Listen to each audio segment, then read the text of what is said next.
Hey everyone, I'm Aaron Datu. I just want to start off by saying I'm so stoked that you're here and you're interested in the Essence LUTs. These LUTs have been a long time coming.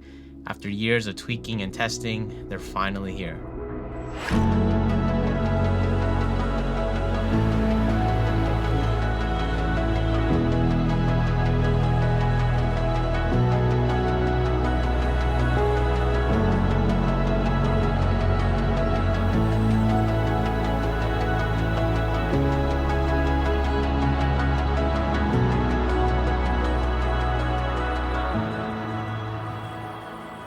So what are Essence LUTs? Essentially, these are my creative LUTs. They have been created to evoke emotion through color, or in some cases, the removal of color. Quick disclaimer, before you purchase these LUTs, I just want to clarify one thing. These are not a set it and forget it tool. You still need to have a good base to work off of. So you still will need to tweak the exposure and the white balance and make sure the skin tones are locked in before you put these on.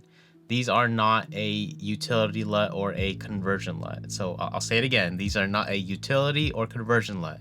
And what I mean by utility or conversion LUT is if you shoot in log, you have to get to a Rec 709 color space first, and then you have to do tweaks, and then you could put this creative LUT over it. And honestly, you don't even need to use a conversion LUT if you want to convert it yourself and just add curves and saturation and contrast yourself. But it just makes the workflow a lot easier, and I use conversion LUTs as well. These LUTs work with pretty much any camera brand. I've tested it on Canon footage, Sony footage, Nikon footage, pretty much any footage as long as you convert it. If you are shooting in log, it works also in non-log footage.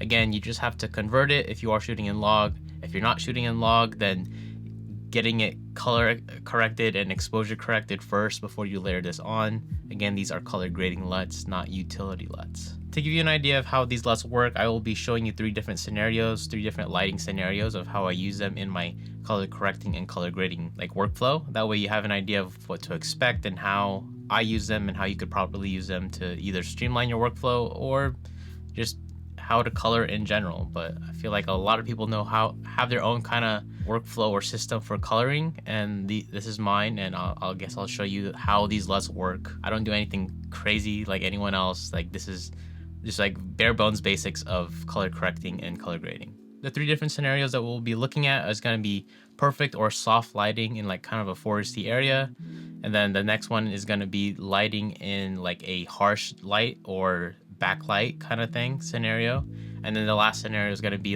post sunset kind of blue hour color and just lighting in general. It's going to be in a cityscape environment, so you'll have a lot of the pinks and stuff from the brick reflecting off onto the subject or onto the couple. And I edit on Final Cut Pro, and these work on any NLE, so Premiere, DaVinci, as long as you could add a custom LUT onto footage via effect or an adjustment layer, then it'll work in your NLE. And real quick, I just want to break down my 5 simple phases or steps for when it comes to coloring. Whether you are in log, it's going to be 5. If not, it's going to be 4, I guess.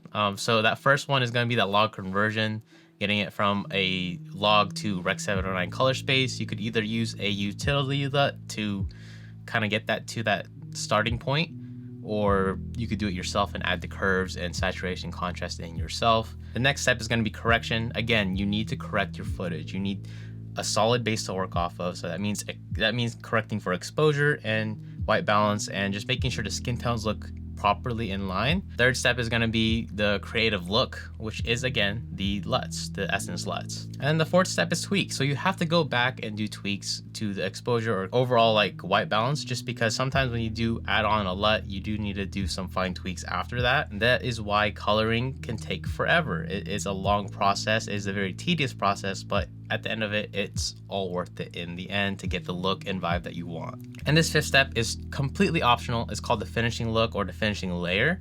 These are when the motifs come in. So as you can tell, this LUT pack has 10 total LUTs, but the other 5 are called motifs. And I'll get into motifs and stuff near the end of this video to kind of explain. There'll be timestamps and stuff down below. That way you could skip ahead, or if you want to reference and stuff, yeah, you could just go down to the description and just find all the timestamps and stuff like that. But motifs, those are my finishing layer LUTs.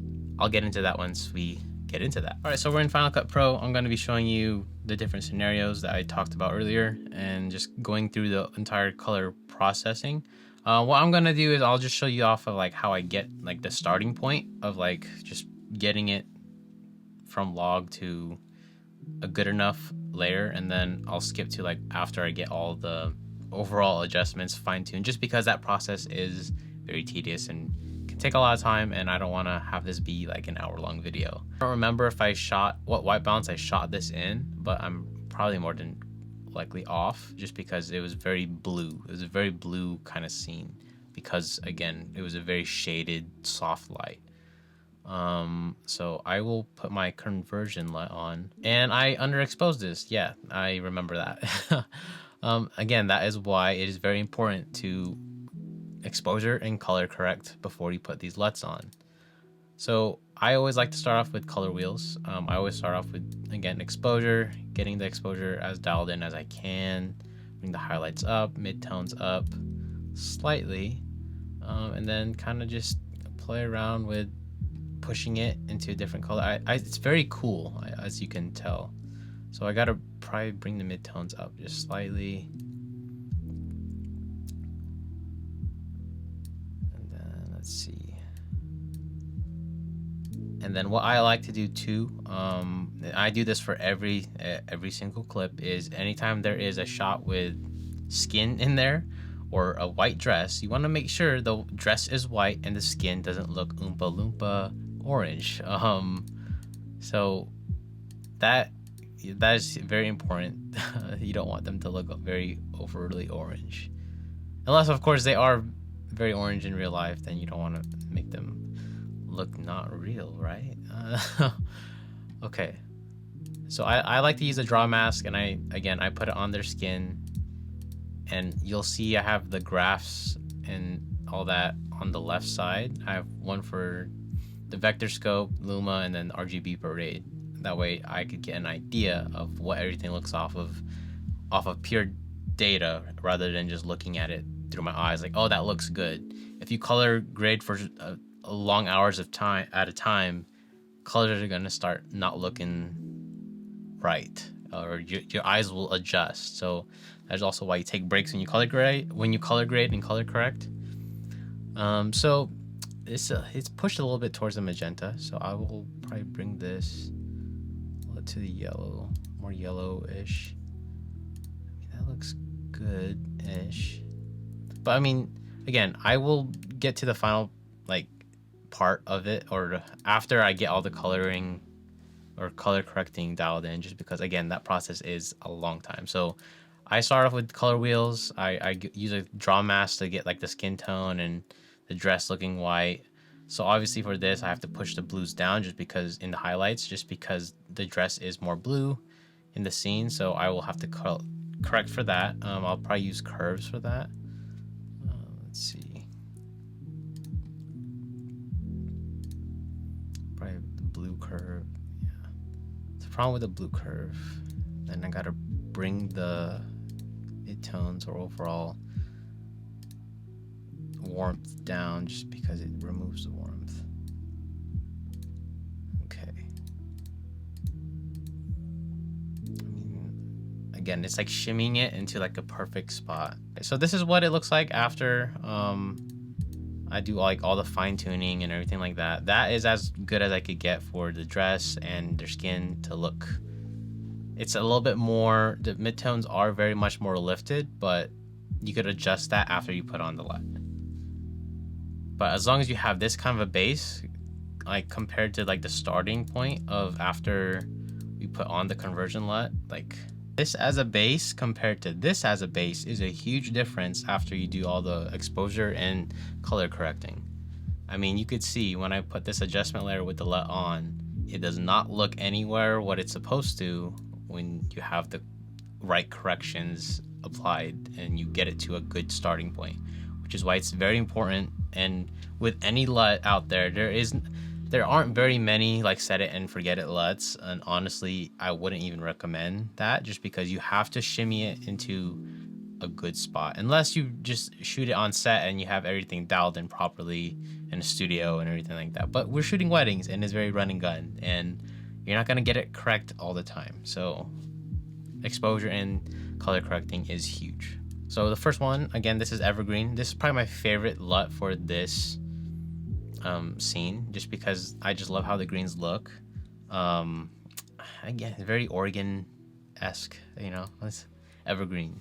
One is gonna be minimalist. This has a lot of brown undertones, a very earthy kind of feel, but not overly like earthy to where like everything's all like very warm.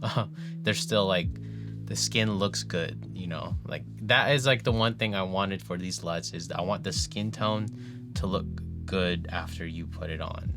One is Renaissance. Renaissance is a very lifted kind of feel. After you put on these LUTs, you could go back and do the tweaking. That is why there's a fourth step if you are shooting in log, or third if you're not shooting in log. But that is why there's a fourth step, and you go back and you do the tweak. So for this one, after I put on the LUT, and again, I have these all at 100%. You don't have to use them at 100%. I like to hover between 85 to 90.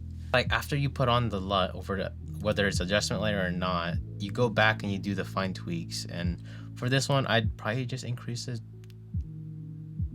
the contrast a little bit, bring the shadows down a little bit, highlights up a little bit, just like very minor tweaks. Fourth one is Flora. Again, Flora looks very similar to Evergreen. The difference is probably going to be like you could see it. It has like more of like a botanical undertone to it.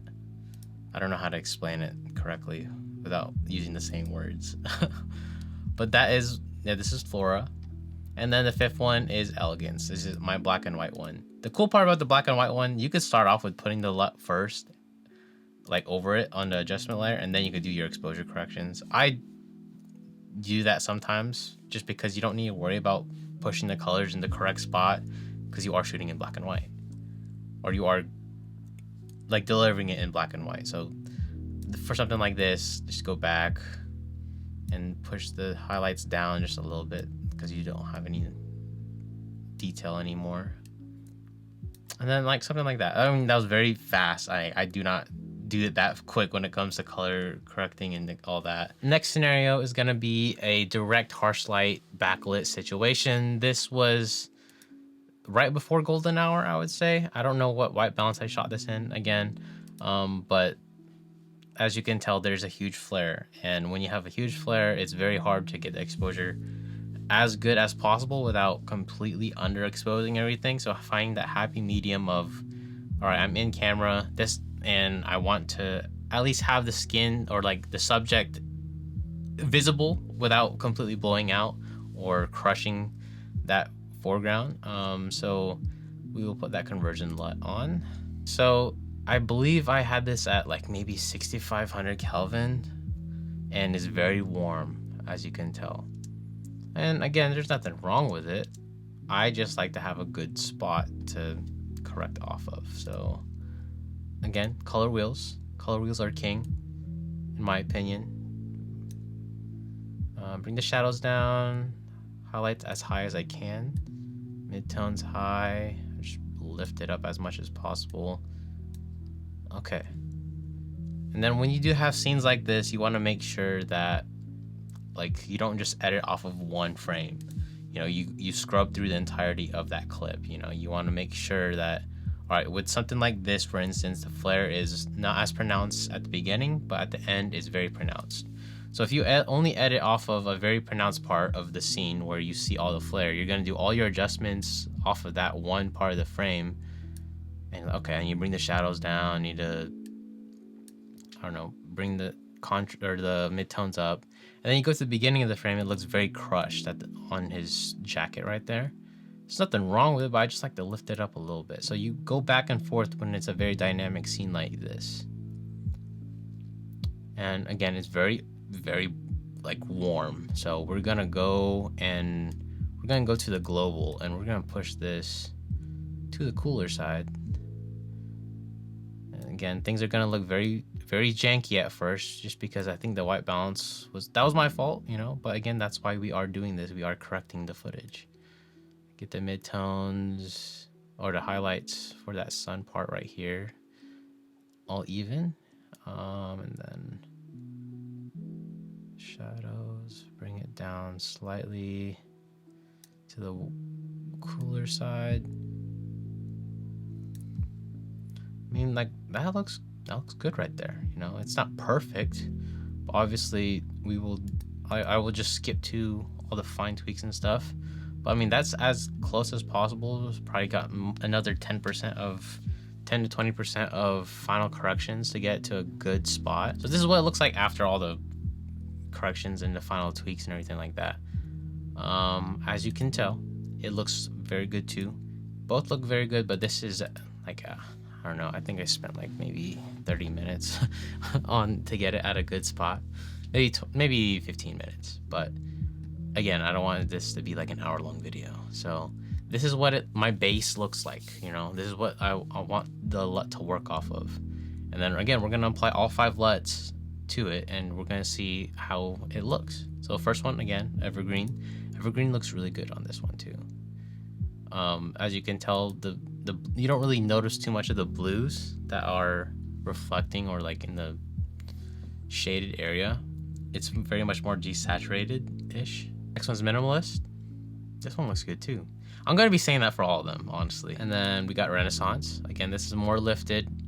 Renaissance, I like using Renaissance when it comes to like these kind of scenarios, like very direct, harsh backlight kind of situations, just because the midtones are very more lifted and you don't like lose all the detail in it compared to like everything else. Like it's not as crushed compared to evergreen. But again, this one probably, again, you might have to do some minor adjustments after you put this on and do like some contrast adjustments. Fourth one is gonna be Flora. And Flora is probably, well, I think I use the most for these kind of scenes too. Flora and Renaissance. I feel like Flora has that very, I don't know, earthy, organic feel with it, especially with this kind of a scene. It looks so good. Like this frame right here, oh, so good. And then we got Elegance on that 5th one. Again, do all your adjustments. Make sure you do your adjustments. Bring that stuff down.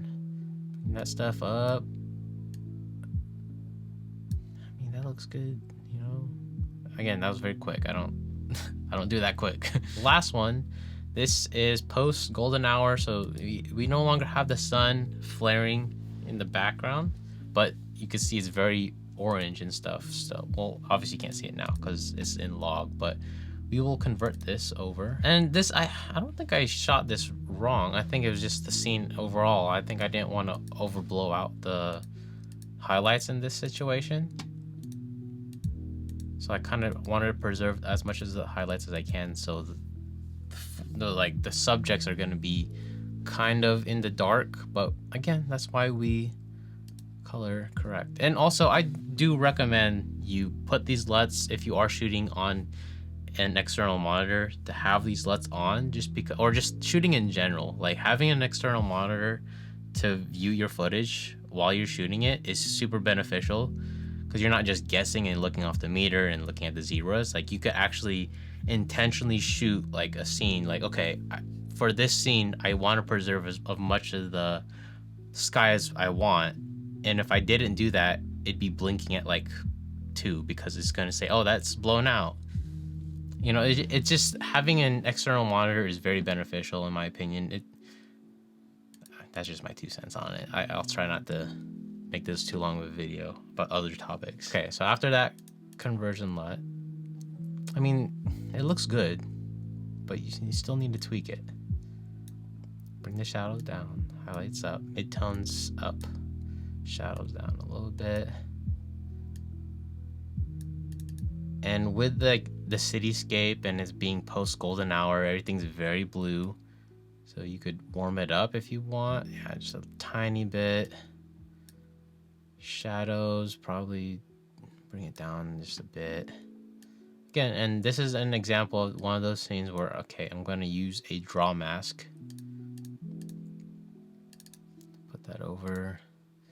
I'm going to make sure her skin is correct, and judging off of the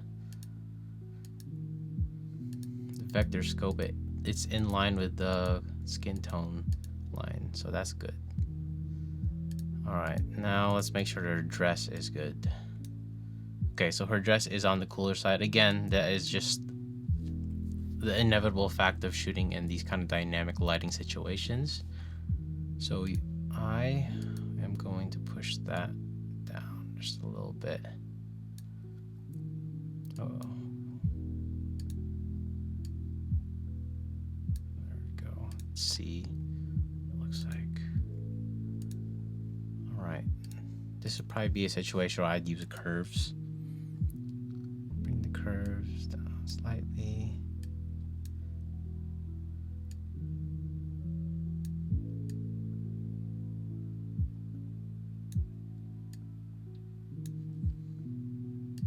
Okay. And then again, just go back, recheck everything. Okay, so I am gonna have to go back up to the wheels, push that forward on the highlights. Skin tone's still looking good. And then again, I am going to fast forward or cut to after all the color grading and everything, because again, I don't want this to be an hour-long video. So this is what it looks like after I do all my color correction and exposure correction. And then we will go and see what it looks like with the different LUTs. So this is Evergreen. Evergreen looks good on this. I need to stop because I'm gonna be like, oh, this looks so good. Like, all of them are gonna look really good. Once you have a good base, all of them look good. All of them have their own distinct feel. This is minimalist. I like minimalist the most on this, just because it's like a very, it's not overly, it's not like extra, but it's subtle at the same time. It's like, okay, that looks good. And then this is Renaissance. Again, Renaissance is a lot more lifted, so you are gonna have to do a little bit more fine tweaking after the fact. But I mean, just have to bring the midtones down a little bit, you know. And then for, let's see, this fourth one, Flora. Yeah. And then for Flora, here is what it looks like. Flora looks good. It has a lot more green undertone as well when it adds to scenes like this, to lighting scenarios like this. So just keep that in mind. You probably will have to do some tweaks if you don't want too much of a green, but that is what it looks like. And then Elegance. Again, do your corrections probably after the fact. Now for the fifth step in the correction or color grading process that I implement in my workflow is like a finishing look or an overall general like push to a certain mood. And I call these my motifs. I have 5 of them in this pack. These motifs, again, they are not meant to like really change up the grade. They are meant to just add a little bit of like extra oomph into the scene or a batch of scenes or the overall film. Some examples that I could think of where you would want to use this like as a final like color push is if you are, say for instance, you have a 2-day kind of event or 2-day coverage kind of wedding. So say you did a story session and then the wedding day, and you want to like shift back and forth in time, you could use these motifs to kind of give an overall tone. Like you could use the same essence LUT, so you could use Renaissance for all of them if you wanted to, depending on, again, lighting and everything like that. But you could use Renaissance for all of them. And then for one instance, for all the stuff from the story session, I'm going to add the motif of Nuance or Verdant. Verdant has a very much cooler kind of tone. So like more blue, a little bit more blue. And then on the wedding day footage, you're going to add Sylvan, which has like a more warm green or like a overall earthy undertone, like extra added earthy undertone. So you have like the blue and the blue, the cool, and the warm and the green, and you could kind of just like use that as a contrast, but that helps not take it out of your situation or out of the overall like color mood. That is like one instance of how I could use it, or a batch of scenes. So you could use, again, you could use the same essence LUT that you really vibe with, and then depending on like a batch of scenes, so like all the stuff in prep, you could have it in one motif, and then all the stuff on the ceremony, you could have it on one motif, and then all the reception stuff, all one motif. Or you could have the entire thing as one motif to kind of give it an overall finishing look. But that is like the power of motifs. Again, it's just like a finishing layer. They are not meant to be like your main creative LUT. I mean, you definitely can if you wanted to. I personally don't like doing that just because there's not too much. Like it's like one overall very tone of color, and you're just kind of pushing it slightly into that. And you'll see when I go into that explanation, or like I'll explain it in Final Cut right here. So as you can see at the bottom, we have like these 3 scenes with all of them have evergreen as their LUT on there, as the essence LUT. Evergreen, evergreen, evergreen. I'm gonna get my motif layer. This is again my finishing layer. I go to color, create LUT. Okay, this is when I put my motifs. I'm gonna go to custom LUT, and then let's see. I think Sylvan. So evergreen has a lot more cooler tones to it. Sylvan will kind of neutralize that cool tone. I don't like going 100% on these motifs. Again, these are meant as finishing LUTs. You don't want to have it to change the overall grade. You just want to push it slightly into a certain mood. So I will do these at 30%. It's not, again, it's not going to be a drastic change, but it is very subtle. And again, it has like, it makes it all feel cohesive in a sense. So here, this is what, it's very, you could barely notice it, but these are, again, they're meant as finishing looks. So if I wanted to group all 3 of these scenes together and have them feel a certain way, I feel a little bit warmer, that is what it'll look like. Here you could see it too in the highlights. And then I'll disable, enable, disable, enable.